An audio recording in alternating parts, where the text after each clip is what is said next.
Welcome back to the Dwelling Beyond podcast with Brittany and Sarah. We're so glad you have joined us again for episode 3. And we are very lucky today to have a special guest with us from our community, a guy who has, to my knowledge, never missed a Sunday since he started coming to our worshiping community at the Dwelling, Ron. And really, I'm just a spokesman for Hope, Miss Piggy, the Dwelling's official mascot, according to Pastor Emily. That's true. And I'm afraid to say that I have missed 2 Sundays. Oh, darn. Well, I've also missed Sundays, so Right, me it's too. okay. I think I missed more than you, so. Yeah, and, I think it's just really been a real pleasure, having you and Hope as part of the community. And I'm really excited to really, of course, with what, to see how the conversation goes and kind of just to dig a little bit deeper. And that's kind of what we want to do with the podcast. So we call it Dwelling Beyond because we want to kind of go a little bit beyond surface level, if you will. And, of course, which we'll get to later, you kind of are already, have already been introduced with that, with voices and things like that, which, I know we're excited to kind of get to talking about. But first, let's just tell everyone, kind of just tell us who you are, where you're from. Just tell us more about who is Ron and Hope. Okay, well, I'll start with a little bit about Hope. She is a certified service animal, and part of the process of getting her certified was getting her registered with the AKC. And Hope was just too short and too common of a name. It needed to be an absolutely unique name. And the way she loves to eat, her official name is Hope Miss Piggy. So we just kind of went through that when I introduced her, and I just wanted to explain that a little bit. So I've been homeless for 2 years. Majority of that time, Hope has been my constant companion, and she's really helped me get through some hard times, and she's just a great little pup. My first year of my homelessness was in Greensboro, where I came to get Hope. I'd been out on the street for a while there, and a friend of mine had Hope. She got her when she was just a little puppy. In fact, I was the one that went to the car to get her from the breeder and bring her back to my friend. And I could hold her in one hand. Oh. And so I've known her most of her life. And my friend had to move somewhere where they couldn't take pets with them. So I adopted her and haven't looked back. She's been a great companion. Yeah, I don't think I've ever seen the two of you apart. It's rare. Yeah, that's beautiful. And what would you say, kind of, I guess you did a small stint prior to having Hope. What would you say, how did having Hope and becoming a dog dad, like how did that change things for you? Sounds kind of cliche and almost, but she really gave me hope. She just lifted my spirits, and gave me a purpose. It would have been easy to just give up without her, but having her with me, I knew it wouldn't be fair to her for me to give up, so I had to keep on trugging. Yeah. And I think that's so relatable in many different areas, that we all, of course yours was in literal form, but, we all have had moments where we just need a little bit of hope. And I think it's beautiful that yours has, it manifested literally over a span of several years. And I think what I appreciate and what I noticed is just you guys both just have love for each other. You care for her, but she also cares for you. Like, let anybody that's new get a little too close. She's looking around like, who's this? What's going on? And so I think that's just a testament to also the kind of the work that you've put in over time as well. Just creating, a safe space. And that's kind of what you kind of get in return. And I think is very beautiful to see that and witness that. And I'm so glad that like now she's a service dog. And what was that process like? We had a really great trainer named Dennis Miller down in Lexington. And he's a vet, and he has experienced homelessness himself. So I believe we got a break on the fees with him. Fortunately, someone donated that, so I didn't have to deal with that. But we'd go down to Lexington, and he would train me, and then we'd do homework, and Hope just picked up everything that we did. We did a lot of training in his backyard, and we'd go to Lowe's and Walmart. And for our final test, we went and had a meal at Cracker Barrel, and she just sat right there. And Dennis and his wife both have service animals, and so all three dogs were there. And quite frankly, Hope did better than they did at Cracker Barrel.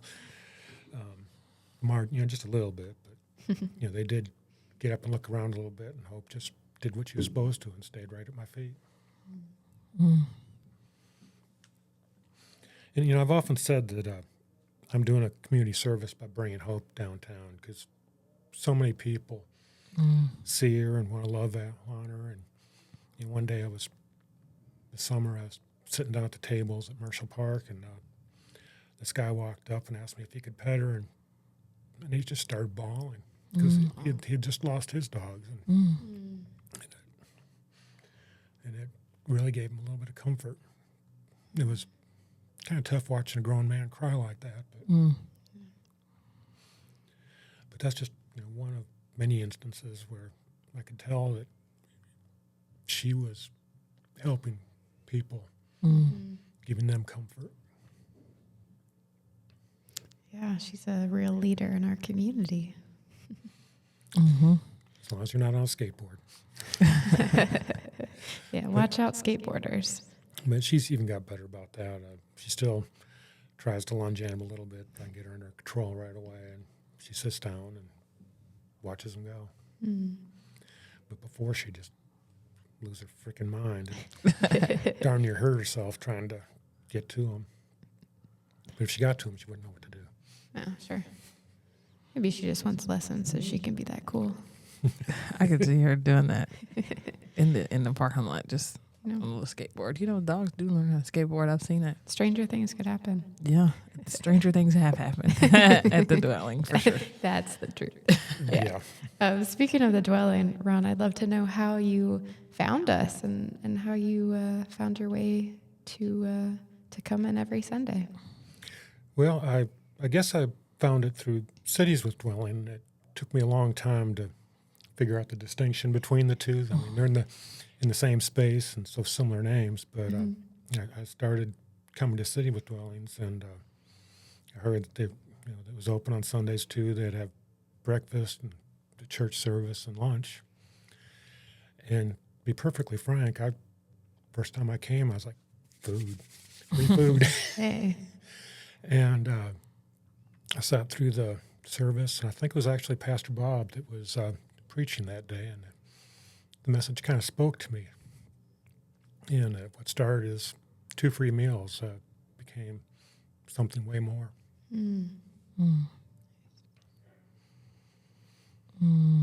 Yeah, and something about that is, sometimes I've done that before. I can definitely attest. I was in college and going kind of just really was just struggling, and everybody's like, "Oh my God, you're in all the clubs," and I'm like, "Yeah, because they feed me," Yeah. like. But then it's like sometimes you can go and like end up being fed in more than just the literal way, Fed my soul. Mm-hmm. Absolutely. Brought me back to where I needed to be.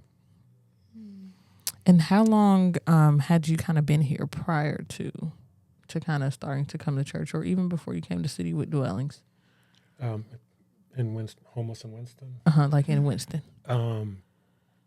Maybe 2-3 months.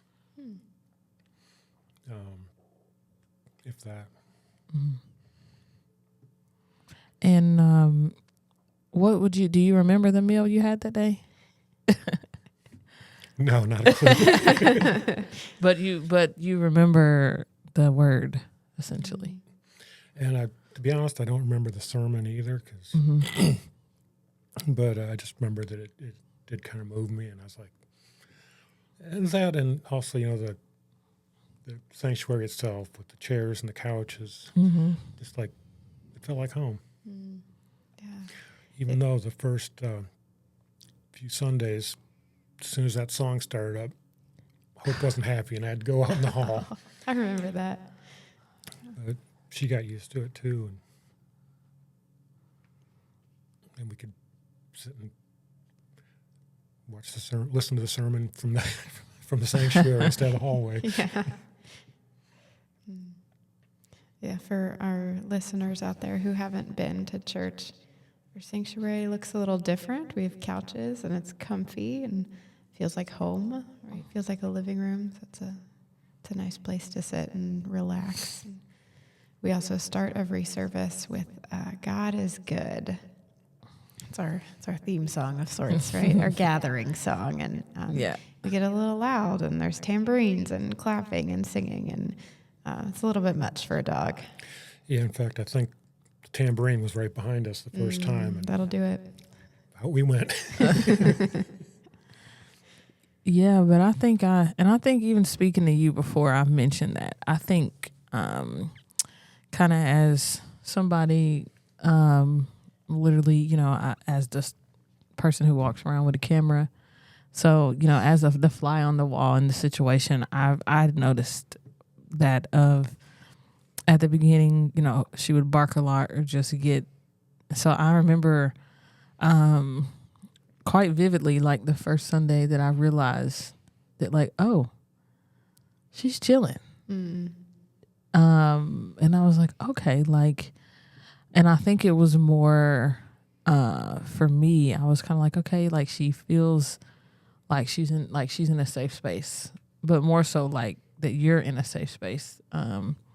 Just assuming that the alarm was from like are you okay, and like do I need to get us out of this situation. And so to kind of see her, just because all the commotion still goes on. It does. It's still very much people running around dancing, singing, clapping, tambourines, what is that thing called, djembes going on, like but she's just calm, and so that was that I was like, wow, like it just spoke to me a lot of like, okay, she's chill. Like, Yeah, I mean, just last Sunday, the tambourine was right behind us, and it didn't bother her a bit.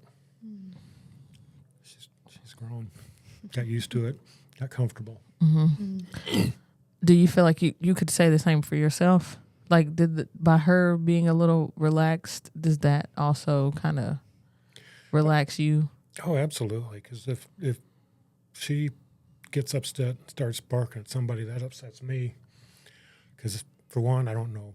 Sometimes I don't know why. There's a handful of people, that maybe 3 or 4, that she just doesn't seem to care for, and would bark at them for no reason. Of course, one we know there's good reason. A gentleman, she loves him if he's sober, but don't see that too often, unfortunately.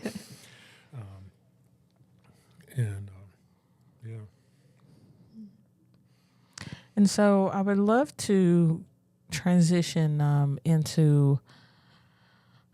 We're going to take a little break, but when we come back, I really want to kind of just really talk about you going from a new member to having Hope, who, like we said, would kind of have to go out in between services to really becoming a, staple and really being more vocal and participating in more of the programs we have, and just really, again, diving deeper into the vulnerability piece and sharing your story. So would really love to kind of dive into voices and things, and kind of what that was like for you when we come back from this short break.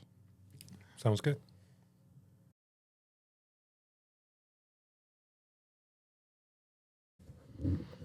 All right, we are back. Again, we are back with Ron and Hope. Right. Here we are. So right before the break, I said that I would love to kind of get into voices and what that was like, but I want to pass it to Brittany. Could you kind of just give us a little intro to what Voices is? Absolutely.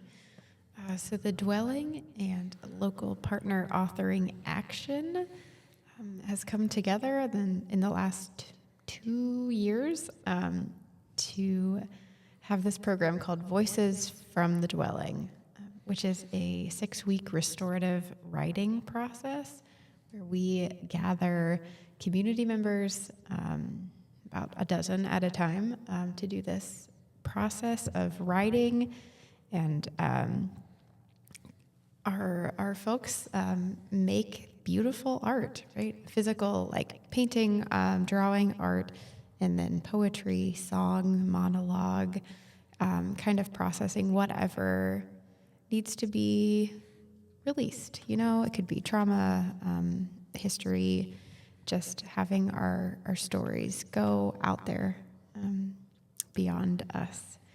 And so after this restorative writing process where we kind of journey together through ourselves, through our stories, our backgrounds, it's all put together into a script, and then we have a public engagement where it's almost like live theater, but it's real, right? It's our own stories and things that we put together and have presented for the public to come into our sanctuary and listen and hear real stories from real people. And it's moving and engaging and just the most beautiful thing I've ever seen. We've done 4 sessions so far. And Ron was in our last Voices. Ron and Hope, I should say, were in our last Voices session. And so, yeah, I'd love to get your perspective on what it was like to go through that process and how it felt to tell your story in front of a bunch of people. When you first approached me about it, I didn't get that much of a introduction into what Voices was, but that was probably my fault because you did tell me that there'd be meet twice a week and there'd be breakfast and lunch. And I stopped right there and said, sign me up. You might be seeing a pattern here. But I mean, all my life, and especially since being homeless, my motto has always been never turn down a free meal because you don't know where your next one might come from. Mm-hmm. And, when the first time we got together and, Nate has this process of creative writing where, what do you call it? Our words are the meat and potatoes, but he has a way of getting us to come up with words for the spices in there, and we get a word list. And the Voices was divided up into 4 parts: judgment, resilience, storm, and suddenly I'm drawing a blank. I'm trying to think too. No. Grace. Yeah. Okay. Grace. Yes. Grace. And the first one was judgment, and I went through the process and had my words, and my judgment piece was pretty much all metaphorical. I mean, I wrote to my words, and I started hearing, excuse me, and then when we started reading them, and I'm hearing people talk about being molested and abused and ODing, and that night I spent a sleepless night. I'm like, what in the hell am I doing here? You know, that these people are pouring out their souls, and I haven't been through stuff like that. When I started thinking about my childhood and growing up to alcoholic parents and their recovery, which, quite frankly, was kind of traumatizing, and that gave me my storm piece, or no, resilience piece, and that was really, I was pulling out things that I hadn't dealt with since I was 10 years old, and it was a little bit traumatic, and then gave me the courage to really talk about my slide from being in the white-collar world to being on the streets and having dabbled with substances, including an overdose, and it was really cathartic.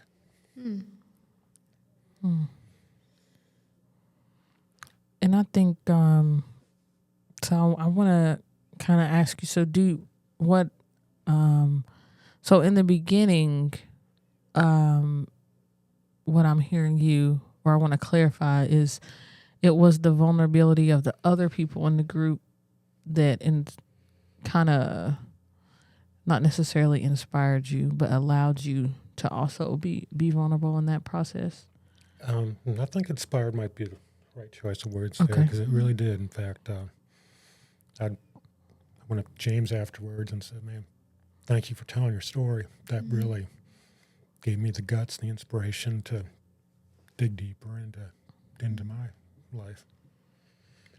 You know, I've always kind of compartmentalized my life, and I think this really got me to break down those walls, and just, this is my life, not these little boxes, but it all is. Yeah, absolutely. I think it's the beautiful thing of doing what we do as a community, right? So we don't live isolated. I mean, we do sometimes. And I'm sure you have stories you could tell about living isolated, but it's not good to live isolated, right? We lean on community, and that's where we become vulnerable, and we're able to be our whole selves, right? When we are inspired by others. Yeah. And so how was the, because I think you did fantastic at the showcases.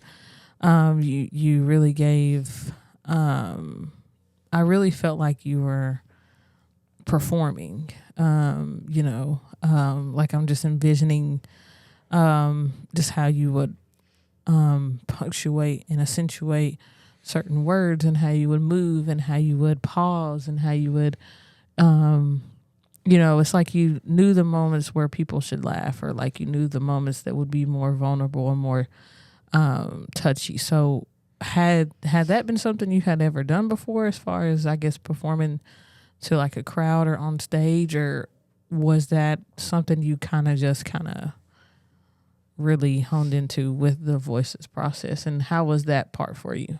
I've never done anything like that before. I don't even think I was in a school play except for running the lights in elementary school. So yeah, it was. I'll get back to that, but I mean, just going up to our first engagement, this is going to sound weird, but before we went on stage, I was terrified at the fact that I wasn't scared. That makes sense. I didn't feel any sense of stage fright, so I'm just like, oh God, it's going to all hit me as soon as I walk up there on the center stage. I'm going to freeze. But you didn't. Yeah. And I did. I worked really hard at it. I spent days down at the park next to Sawtooth Center, where there's like a little amphitheater. Mm-hmm. And I really spent days there, and I was paying attention to what I was saying and moments that, when I should pause and give the 1,000-mile stare and things like that. And also, I don't know if I pulled it off or not, but the first piece was judgment, and I thought to myself, I'm going to force them to judge me when I walk up to center stage, and then slap them in the face for it. And I was wearing a hoodie, and I pulled it down, and when I walked up to the stage, I kind of shuffled around, and when I got to my spot, I pulled the hood back, and as eloquent. What a word to triple. As eloquently as I could, I gave my judgment piece, and hoped I really made people think that what you see doesn't necessarily tell the whole story. There's something else to think about. Yeah, I mean, I think that was like one of my favorite moments of yours, because I could tell it was very intentional, and I just loved it was dramatic, but in a good way. I think you really demanded the attention, of everyone. Because it's like when you took the hit, I was like, okay, I mean business. Like everybody look at me and listen to me, and it gave it kind of set the tone.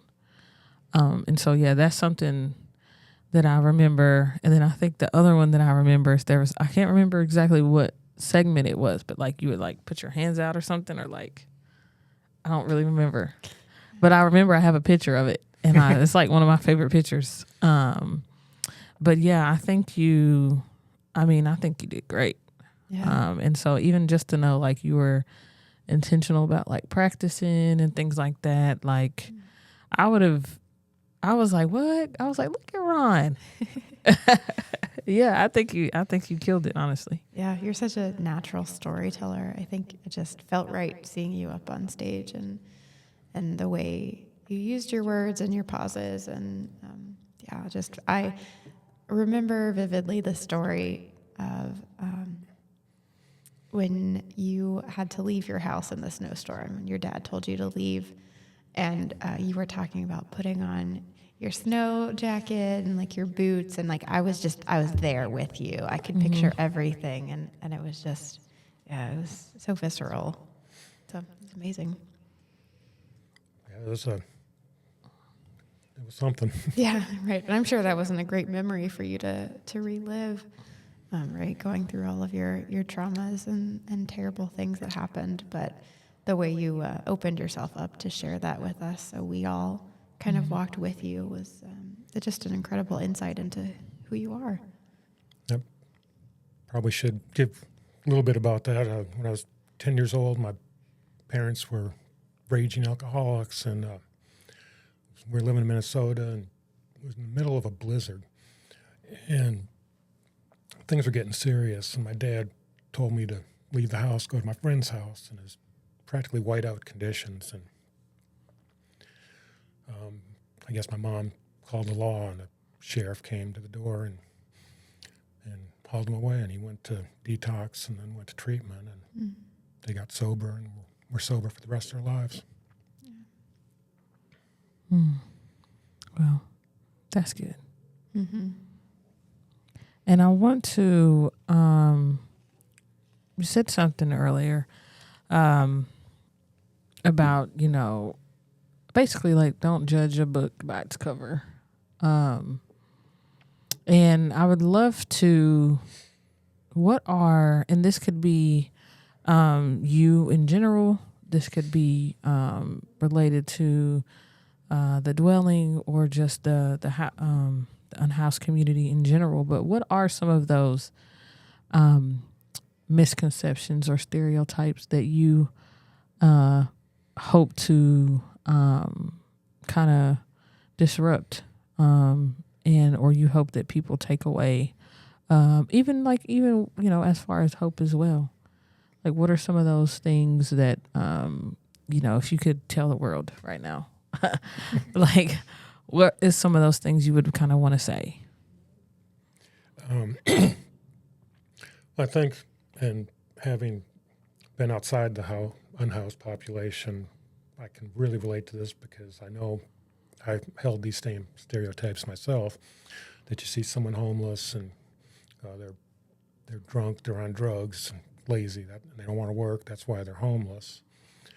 And nothing can be farther from the truth. You look at somebody and maybe they are drunk, maybe they are on drugs, but you don't know how they got to that point. Mm-hmm. They might have, all the wheels might have come off their life and they crashed and they started self-medicating just to survive, because I know I did that. Mm-hmm. And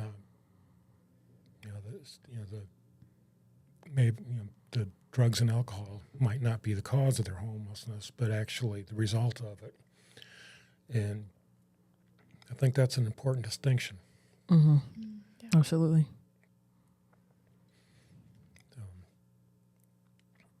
And I know that hope has opened up doors for me, and people saw me because of her, because people walking around kind of have blinders on when it comes to someone that looks like they're stereotypically homeless.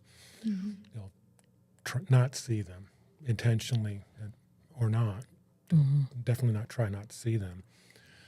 But walking hope around downtown, people see her, and as a result, they see me as well. Mm-hmm.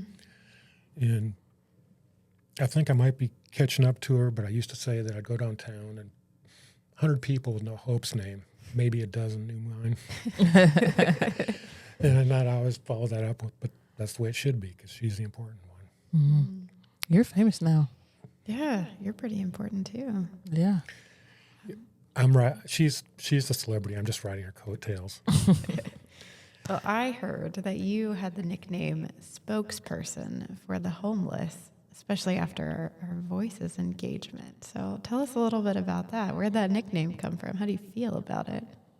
Well, be honest, I gave myself that nickname. Okay. Even better. Staying in a tent in what used to be a park, and now it's just an overgrown little wooded area. Mm-hmm. And I got to meet some of the neighbors, and they actually invited me to dinner twice, actually. Mm. Once, the second time was on Christmas Eve, but after the first time, this man and woman and their 3 kids, and we're talking and having a good time. And after we left, I'm like, I really am the homeless ambassador, because I'm showing these people that just because I'm living in a tent on the streets, my beard was real scruffy at the time, scruffier than it is now, that that there's more to a street person than what meets the eye, and Mm-hmm. Definitely. And that hopefully I'm opening eyes. Yeah. Well, I think you are. Mm. And like I said, just with, just seeing kind of that evolution, and how you have kind of just continued to, kind of grow in a sense into that role, being, of course, we talk to you a lot, but, your story is now being told by different outlets, and people are reaching out to you, wanting to know more, wanting to hear more of what you have to say. And so I definitely think, you can definitely say that you are doing that for mm-hmm. sure. Yeah. Yeah. And it really, it all started at City with Dwelling. But the really start was La Barberia, mm-hmm. The owner of this barbershop that really has more of a tattoo vibe than or tattoo shop vibe than a barbershop vibe. He's from Brazil, and he said that Brazil is like the United States, has a pretty bad homeless population. But he says in Japan, if they see somebody that's actually homeless or appears to be homeless, there's actually an outpouring of the people because it's so rare there. Mm-hmm. And he said that he wanted to kind of do something back for the community and kind of try to emulate that. And I'm sure the mic's picked up Hope's shaking. And he offered to have one of his barbers come out and give me a haircut, trim up my beard, and while videoing it, and they did that and put it on their Instagram page, and there was a tremendous outpouring from that. And the day that I got my haircut, there was a reporter from Triad City Beat that was down interviewing people about the upcoming election, and what she's doing a piece on homelessness, voting while homeless. Mm-hmm. And she followed me down and interviewed me, and actually I found it kind of interesting that while we were talking about the election, she really didn't take any notes or anything, but then she started asking my story, and she was just writing and writing and writing. Mm-hmm. And in her piece about the election, she did kind of expand on me and Hope and our story a little bit. And while we were going through the voices from the dwelling, she contacted me again and said that there's this filmmaker from Wake Forest that would love to do a piece on your story. And I immediately made the connection to voices, and he was actually there for our second performance, and he filmed it, and he did a follow-up interview with me and Hope, and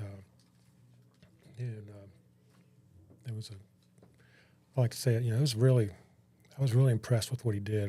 I thought it was really cool if I wasn't the subject of it. He really did a good job. And I was shocked. I asked Gail, the reporter, I said, is this just going to be online, or is it going to be in the paper as well? And she says, no, just online. And I was shocked to get to the paper one day, and me and Hope are on the cover of it. Mm-hmm. Oh, wow. Yeah. So me and Hope and I are stars of print, screen, stage, and Now podcasts. now podcasts. We're getting you on every media. Well, again, I want to thank you for coming on Dwelling Beyond and sharing your story and continuing to just show up how you do within our space. But I'm just really excited to see how the transformation that is coming into you and Hope as well. So again, thank you so much for being here today. Yes, I look forward to the episode coming out. And Hope, sorry guys, Hope just got right here, so I'm petting her. More important things. Yeah, she distracts.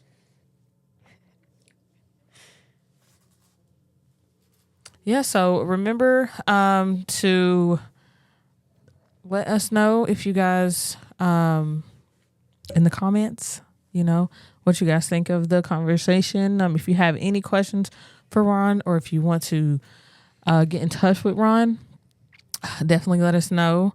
Thank you to all of our viewers and supporters of the show, of the dwelling, of our community. And yes, our email. Brittany, would you like to tell our email? Our email, if you want to get in contact with us, that's probably going to be the best way. It is dwellingBeyond@thedwellingws.org. Org. I got to remember. Yeah. Dwelling Beyond @thedwellingws.org. So send us your thoughts, questions, comments. All whatever. right. And we are going to clap it up for Ryan. Yeah, thank you, Ryan. Yeah. Thank you. All right.